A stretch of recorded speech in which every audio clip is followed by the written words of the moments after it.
sa firing line. Sa baron, tanay time na ni Ma'am M. Anga. Ma'am M. Ang may gabi. Welcome to Action Radio Bacolod. Action Brian Morden. Ngayong gabi, Action Brian. Good evening sa tanan nga nagapamati. Aha, salamat ma'am sa time. Ma'am, may mga reports bala although nga hindi sa mga lihitimo nga mga media entity bala mamaw. Pero galing kung kaysa ginaguba ang huna-huna sang mga ginikanan sa mga kabataan nga nagakabasa nga may na-injikan sang bakuna na naman nga naglain ang ulo ang pamatsyag mama, no? So hindi yan natabo diri sa aton sa Bacolod kag Negros. In fact, dito sa ibang lugar puro Pilipinas gihapon. Ma'am, ang amon malang gusto ibaluon, kumusta kita ya diri sa Bacolod after sang nag-start kita sa amon nga adlaw hasta subong? May mga complaints bala kita ma'am sa ginikanan kag kabataan dire. So far, sa tanan nga nabakunahan ta, if we are talking about 5 to 11 years old, Action Bright, wala din kita sang adverse effects nga reported Aha.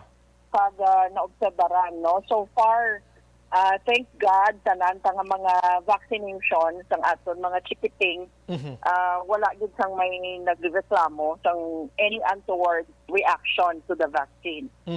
You must remember nga ini ang vaccine is specially formulated para sa 5 to 11-year-old na age group, Action Bright. So, ang dosage na sina is mas gamay na siya kumpara sa adult nga vaccination. Aha. That's why lain ang iya packaging tina. So para sa pagigani sa aton ya sa City Government of Bacolod, ang aton vaccination area para sa mga 5 to 11 separado gid ina from the general population nga vaccination. Aha.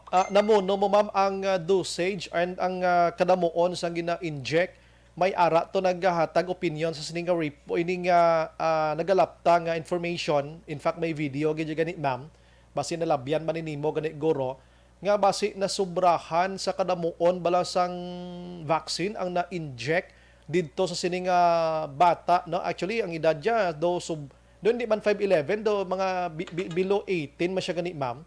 Pero diri sa aton nya ma'am ya, ang aton nga mga nagapang-inject dira nga mga utod ta nga mga nurses kag iban pa will equip na gini sila ma'am yung gin-train gini sila ma'am, no? Yeah, as I have mentioned and I have posted, pati ako nag-training, gid ko sining Action Bright. I see. We attended the training seminar para sa vaccination sang 5 to 11 years old. So, kung wala mo makumpleto ang training, you are not allowed to inoculate sa aton mga kabataan. So, only those trained sang NVOC, sang DOH, mo ang pwede naton ma-assign or ma-deploy para sa vaccination sa mga 5 to 11 years old. Amo man na ang rason nga wala tagapadamo sang vaccination site, kay ang aton nga mga trained nurses kag doctors lang gid ang aton nga ginapa-inject sa mga 5 to 11 years old para ma-assure naton ang aton mga parents and also ang kabataan man mismo nga safe ang pag-inoculate naton sa ila. Aha. As of today, ma'am, I don't know kung may data ka dira kung pila naka 1,000 nga Bacolod non nga mga chikiting naton ang naka-avail na sang first dose, ma'am. Action Bright, ang una nga batch nga ginpadala sa aton nga vaccine is 10,000 doses. And that is good for 2 doses kay ang Pfizer is a 2-dose regimen nga vaccine. So, both silingon, it is good for 5,000 kabataan. And kaina, nag-last day na kita, last na to naton, kay wala na kita bilhin nga vaccines para sa kabataan. In short, na-use up na ang more or less mga 5,000 sa doses, 5,000 man kabataan ang inoculate naton sa 1 week naton nga vaccination. Pagpintindi ko to, first day, ma'am, ang nabakunahan daw halos kabataan sa mga nurses, mga ara nagaobraman sa gobyerno nga frontliners, ma'am, na no? Yes, ang nauna man sila register Action Bright, mga kabataan sa mga medical frontliners naton ang naka-priority. Kay siyempre, ang mga ginikanan exposed kaayo, hadlok man sila ang ila kabataan. Can you imagine every day exposed kaya sa posible nga may COVID or ang iban gani sa ilayad.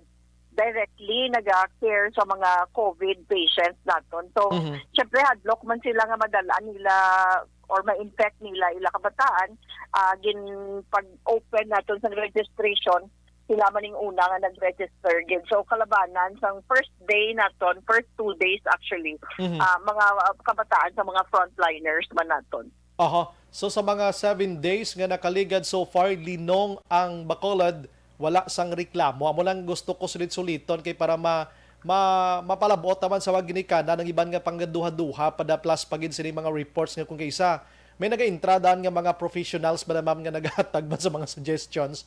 So doon naton gusto nga gubuon tang programa sa gobyerno ma'am. No? So Bacolod, linong for any events or hospital nga mga kabataan. Amo nang gusto taklarohon. Actually, hindi sa linong Action Bright, tungod niya kataas ang turnout ng mga kabataan. So medyo may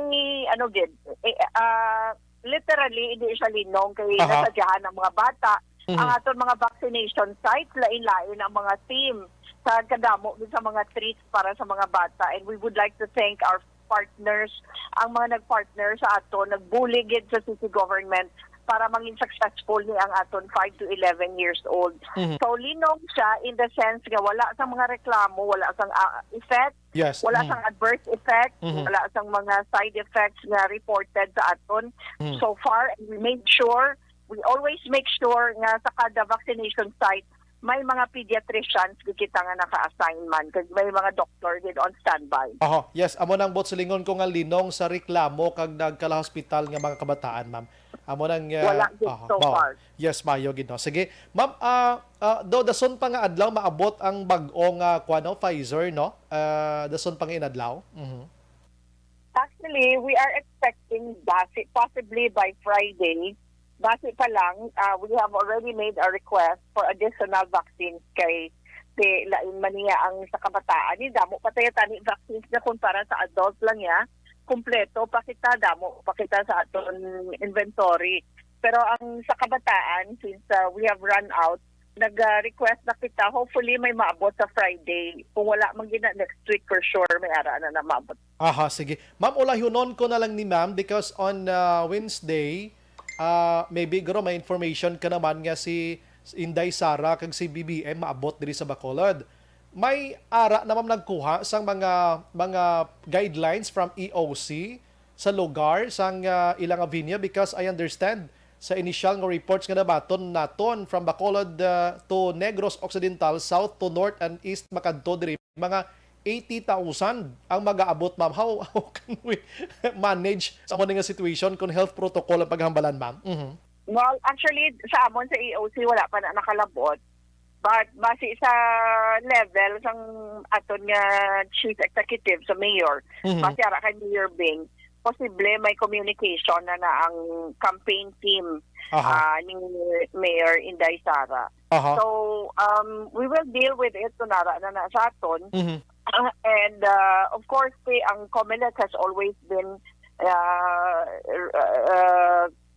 consistent in reminding people na ang mga campaign activities sa mga national candidates for national positions can be scary, kung kita tanawon mo kay ginadumog sa mga tao. Wala labot nga syempre national officials sila. Ang iban may mga celebrity status pa. Kag ang iban pag nagadala pag mga celebrity. So mga tao nagakainganyo gid nga magsadto on site kag mag-participate na sometimes disregarding ang danger or ang padayon nga threat sang infections of COVID-19.